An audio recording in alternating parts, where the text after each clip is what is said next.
దేవునికి స్తోత్రం. దేవుని ప్రజలందరికీ నా వందనాలు. కీర్తనల గ్రంథం 5వ అధ్యాయం 4వ వచనం చదువుకుందాం. నీవు దుష్టత్వమును చూసి ఆనందించు దేవుడవు కావు, చెడుతనమునకు నీ వద్ద చోటు లేదు. దైవత్వం అంటేనే వెలుగు. వెలుగున్న చోట చీకటి చెడు ఏమాత్రం నిలువలేవు. చెడు లేని చోటనే మనిషికి నిజమైన శాంతి, రక్షణ లభిస్తాయి. మానవుడు మంచిని ప్రేమించి చెడుకు దూరంగా ఉండాలనే దేవుడు కోరుకుంటున్నాడు. దేవుడు కేవలం చెడును ద్వేషించడమే కాదు, ఆయన సన్నిధిలో అపవిత్రతకు అసలు తావు లేదు. నీ కన్నులు దుష్టత్వమును చూడలేనంత పరిశుద్ధములు కదా, దోషమును నీవు చూసుచూ ఊరుకొనలేవు కదా అని ప్రవక్త అయిన హబక్కూకు 1:13 దేవుని పరిశుద్ధతను వివరిస్తూ ఆయన దృష్టి ఎంత పవిత్రమైనదో వివరిస్తున్నాడు. దేవుడు కీడు విషయమే శోధింపబడనేరడు.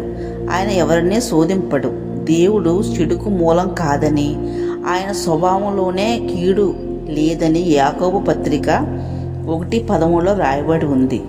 ప్రతి మానవుడు తన స్వకీయమైన దురాశ చేత ఎడవబడి మరులు గొల్పబడిన వాడై శోధింపబడుతున్నాడు. దురాశ గర్భం ధరించి పాపాన్ని కంటుంది.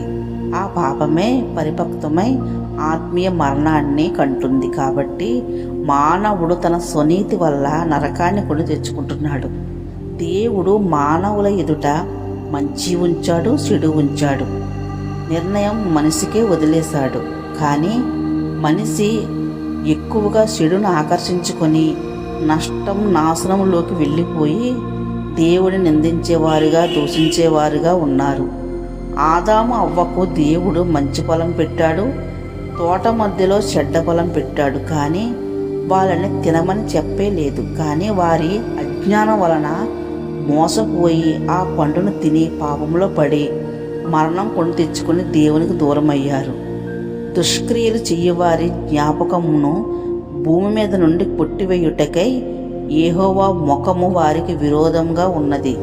చెడు చేసేవారంటే దేవునికి ఎంతో అసహ్యమని కీర్తనల గ్రంథం 34:16 రాయబడి ఉంది. దేవుడు పరిశుద్ధుడు.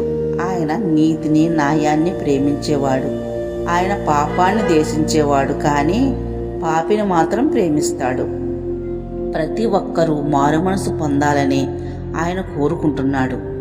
దేవుడు పరిశుద్ధుడు కాబట్టి గర్విష్ఠులు కానీ, అబద్ధములు ఆడేవారు కానీ ఆయన సన్నిధిలో నిలబడలేరు. దేవుడు అత్యంత పవిత్రుడు. ఆయన దృష్టిలో పాపం ఏమాత్రం సహించబడదు. ఎందుకంటే దేవుడు వెలుగై ఉన్నాడు. ఆయన ఎదుట చీకటి ఏమాత్రం నిలువలేదు. కాబట్టి మనిషి చెడుని విడిచిపెట్టి మారుమనసు పొందాలని దేవుడు కోరుకుంటున్నాడు. దేవుడు మంచివాడు. ఆయన మానవుల పట్ల చేసే కార్యాలు కూడా ఎంతో ఉత్తమమైనవిగానే ఉన్నాయి. దేవుడు చెడును సృష్టించలేదు, కానీ ఆయనకు దూరంగా వెళ్ళినప్పుడు అక్కడ చెడు పుడుతుంది. ఆయన సన్నిధిలోకి, వెలుగులోకి వెళ్ళినప్పుడు ఆ చెడు చీకటి ఆటోమేటిక్గా అంతరించిపోతుంది. అందుకే చెడుతనమునకు నీ యొద్ద చోటు లేదు అని దావీదు అన్నాడు. దేవుడు మనిషిని ఒక్క రోబోలా సృష్టించలేదు. నేను చెప్పేది చెయ్యాలి అని బలవంతం చేసే దేవుడు కాదు. ఆయన మనిషికి స్వేచ్ఛనిచ్చాడు. కానీ మనిషి ఆ స్వేచ్ఛను తప్పుగా తన ఇష్టానుసారంగా వాడి దేవుని నుండి దూరం అవ్వడం వల్ల ఏర్పడిన శూన్యం. లోకంలో ఉన్న చెడు దేవుని వల్ల వచ్చింది కాదు. దేవుడు చెడును వెంటనే తుడిసివేస్తే ఆ చెడుతో ఉన్న మంచి కూడా తుడిసిపెట్టుకుపోతుంది. కాబట్టి మనల్ని శిక్షించడం ఆయన ఉద్దేశం కాదు, కానీ మనిషిని మార్చడం ఆయన ఉద్దేశం. ఆ ఒక్క అవకాశం కోసమే కృపతోనే వేచి చూస్తున్నాడు. ఎవడనూ నశింపవలనని కోరక అందరూ మారు మనసు పొందవలనని ఆయన మీ ఎడల దీర్ఘశాంతం గలవాడై ఉన్నాడు. దేవుని వద్ద చెడుకు చోటు లేదు అనేది ఎంత నిజమో, ఆయన దగ్గరకు వచ్చే ఏ మనిషైనా తన ప్రేమతో మార్చగలడు అనేది కూడా అంతే నిజం. చీకటిని చీకటి తొలగించలేదు, వెలుగు మాత్రమే తొలగించగలదు. ద్వేషాన్ని ద్వేషం మార్చలేదు, ప్రేమ మాత్రమే మార్చగలదు.